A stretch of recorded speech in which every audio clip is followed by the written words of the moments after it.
Hi guys, what's up? What's up? Welcome back. So we shifted out of our PG into a flat, and this is my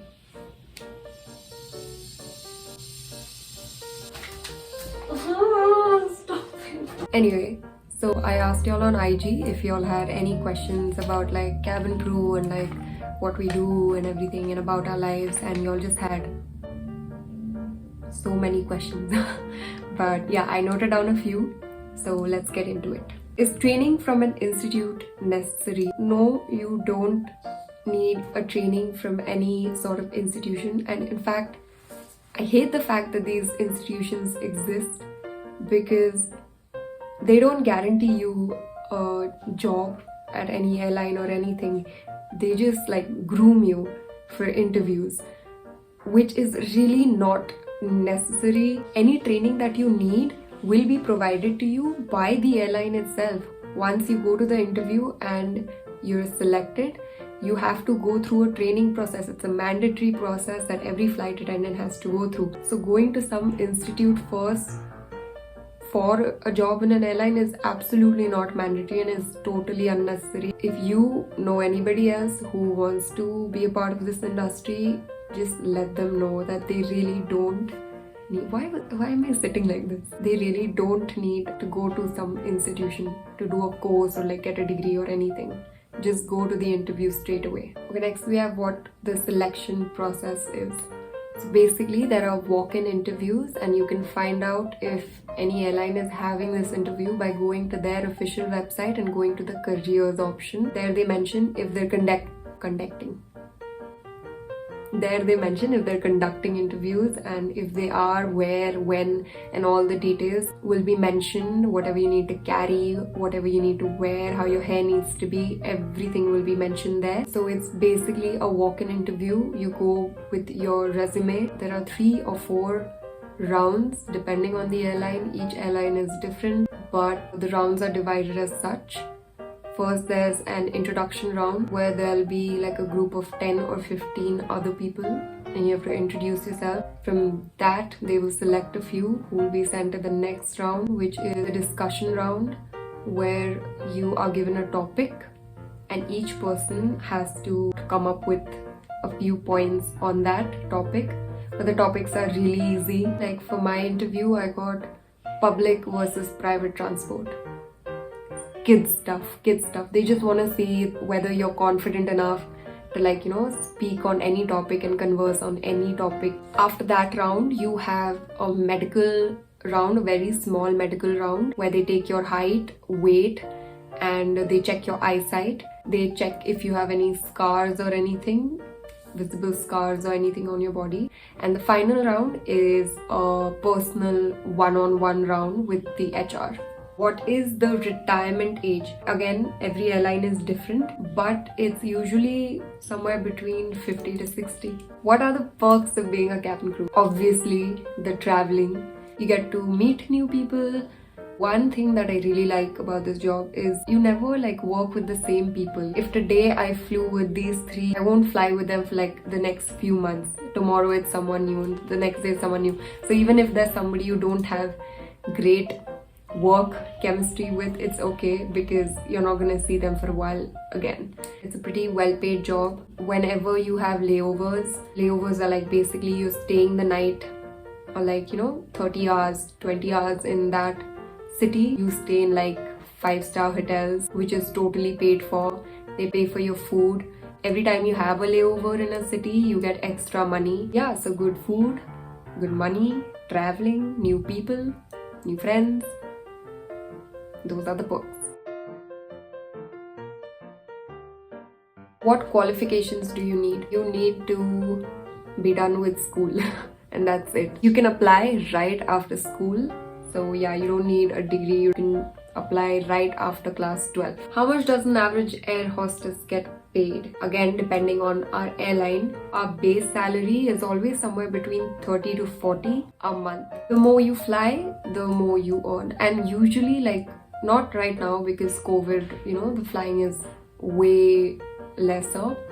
But before COVID, crew members used to easily fly for 100 hours a month. So you could. I am trying to make a video here, kids. Kids! So yeah, as I was saying, pre-COVID we had like crew members flying around 90 to 100 hours a month. So crew members would get paid around 60 to 70,000 a month. If we work in a domestic airline, will it be easier for us to get into international airline? Not necessarily. Yeah, it'll be a bonus that you've had experience already, but so many people have never worked in a domestic airline and directly interviewed for an international airline and they got through. It is a pro. It shows that you've already worked for an airline, so you're experienced. Whichever airline you go to interview for, they're basically just looking for a certain profile that matches the job description. So they're looking for someone who's outspoken and confident and can converse easily on any given topic at any time, because you will have to converse with passengers and captains on a daily basis. So they're looking for someone who fits that role. I heard that to be a flight attendant, you need to be super skinny and pretty. You don't need to be super skinny. You need to be in your proper BMI, a healthy weight range. According to your height, your weight needs to be in a certain BMI range. That range doesn't mean that you have to be skinny. It just means that you have to be fit, because I was super skinny. I was 40 kgs when I joined my airline and I was told to gain weight before my joining date. So I had to gain 5 kgs to be in my proper BMI. It's just so that you're fit. You're fit enough to fly every day. There's a lot of lifting that you need to do. It just takes a toll on your body. And what is pretty? My definition of pretty can be something other than your definition of pretty. It's not like that. It's just that you're the face of the company. You need to have healthy skin. You can't have tattoos and all on your arms. In the corporate world, apparently, it doesn't seem very professional. There's nothing like you need to be conventionally pretty and you have to look like Katrina Kaif or something. Was the course hard to clear? The training that we go through, I would say it's hard, but we're trained for all sorts of things. We go through 3 months of training. You're taught customer service, first aid, you're taught how to use an AED, how to give chest compressions, how to deliver a baby. We have swimming drills, we have to row the raft away from the aircraft. Then there's technical knowledge about the aircraft. I was never good at school and I always got like full marks during training. So it's not hard to clear, but you do need to be thorough with it because it is important and people's lives depend on it. At what age did you join? I joined when I was 19. Can you do college and be an air hostess at the same time? And how do you juggle school and work? Yes, you can. You can do a correspondence course and work at the same time. That's what I'm doing. How do I juggle school and work? I've always been that student who studies 3 nights before the exam, but that's just me. You have a lot of time. It is a hectic job, but if you want to find the time, there is a lot of time to spare, like layovers or your days off. Sometimes you have a clubbing in your transport and they're going to pick someone else up and then go to the airport. There's a lot of time to read in the car. Also, I don't know about other airlines, but my airline does this thing where you can give them your admit card and the dates to your exams and they give you offs on those days. So you don't even need to use up your own personal leaves or anything for your exams. Is the airplane food actually fresh and good, or are you all just playing with us?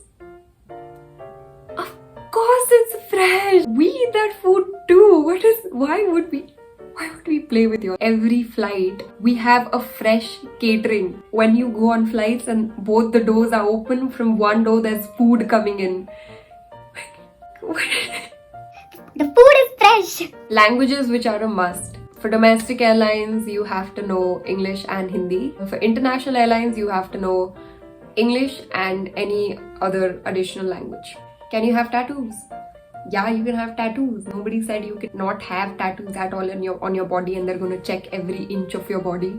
No, you can have tattoos. They cannot be visible in your uniform. Anyway, guys, that's it for today.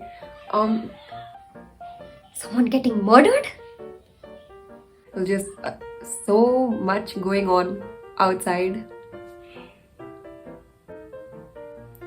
That's okay. let me know what else y'all want to see, because I made a layover video and I'll make another layover video, I guess. And I don't know, let me know and I'll do it. So yeah, that's it. Leave. Now leave. I'm tired of smiling. I'm obviously kidding. I'm kidding! Okay, bye!